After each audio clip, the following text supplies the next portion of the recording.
বিড়ি শ্রমিকদের কাছে আনন্দের খবর যে আজকে বিড়ি মালিক এবং শ্রমিক সংগঠনের দ্বিপাক্ষিক বৈঠকের দীর্ঘ আলোচনার মধ্য দিয়ে বিড়ির মজুরি হাজার প্রতি 178 থেকে 24 টাকা বৃদ্ধি হয়ে 202 টাকা হয়েছে। আমাদের প্রিয় নেতা অভিষেক বন্দ্যোপাধ্যায় এর আগে বিড়ির মালিকদের কাছে আবেদন করেছিলেন বিড়ির মজুরি বৃদ্ধি করার জন্য, এবং আমরা যেটা লক্ষ্য করছি যে দীর্ঘদিন ধরে এই বিড়ির শ্রমিক শোষিত ছিল। বামফ্রন্ট সরকার যখন ক্ষমতায় ছিল তখন বিড়ির শ্রমিকরা কিন্তু ন্যায্য মজুরি পেত না, কিন্তু 2011 সালে মামাটি মানুষের সরকার ক্ষমতায় আসার পর আমরা দেখেছি যে দফায় দফায় মোটা মজুরি বৃদ্ধি পেয়েছে। বামফ্রন্ট সরকার যখন ক্ষমতায় ছিল এবং 2011 সালে বিড়ির মজুরি ছিল 52 টাকা, তাই সেটা পর্যায়ক্রমে বৃদ্ধি পেয়ে গত 2021 সালে বিড়ির মজুরি বৃদ্ধি পেয়ে 178 টাকা হয়, এবং আজকে এই 2021 সালের পর 24 টাকা বৃদ্ধি পেয়ে 202 টাকা হলো। এটা বিড়ি শ্রমিকদের কাছে অত্যন্ত আনন্দের খবর।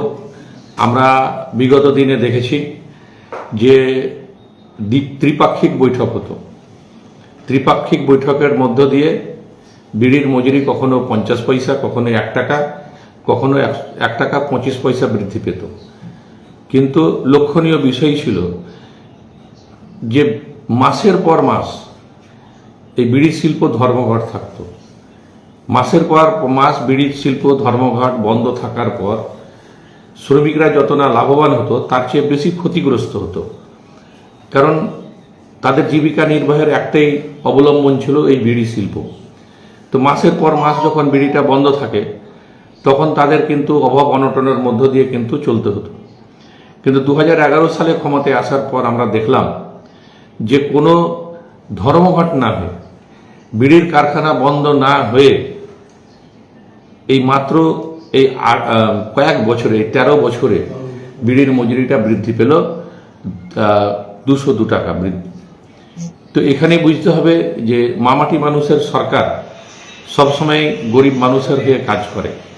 আমাদের প্রিয় নেতা অভিষেক বন্দ্যোপাধ্যায় বিড়ির মজুরির বৃদ্ধির জন্য কোম্পানিদের কাছে যেমন আবেদন করেছিলেন, তেমনি আমাদের মাননীয় মুখ্যমন্ত্রী মমতা বন্দ্যোপাধ্যায় বিড়ি শ্রমিকদের জন্য অনেক উন্নয়ন প্রকল্প কিন্তু নিয়ে এসছেন।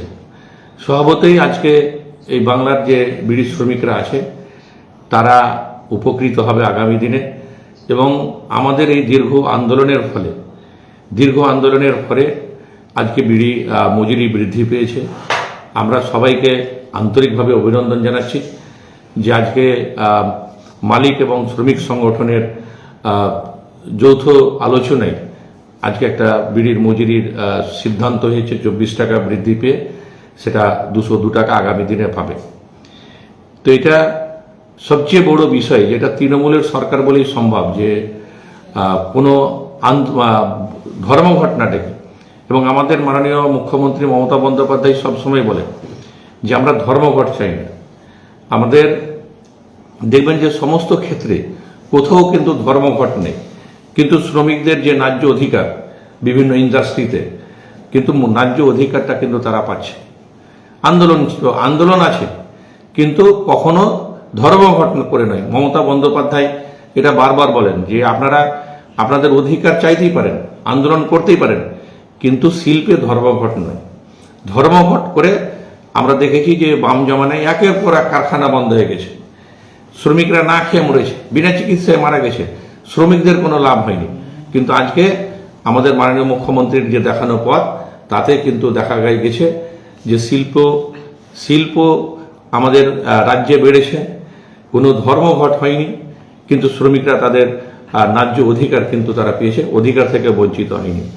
এটা আমাদের মামাটি মানুষের সরকারের জন্যই কিন্তু সম্ভব। বিগত 34 বছর সিপিএম ছিল, এই বিড়ি শ্রমিকরা বঞ্চিত হয়েছে। শুধু শুনতাম যে সরকার নির্ধারিত মজুরির টাকা দিতে হবে, কিন্তু আখেরে ওই 50 পয়সা 1 টাকা 1 টাকা 25 পয়সা বৃদ্ধি পেত। তার বিনিময়ে অনেক কষ্ট সহ্য করতে হয়েছে বিড়ি শ্রমিকদের, কিন্তু আজকে সেটা থেকে মানুষকে কিন্তু কষ্ট সহ্য করতে হচ্ছে না।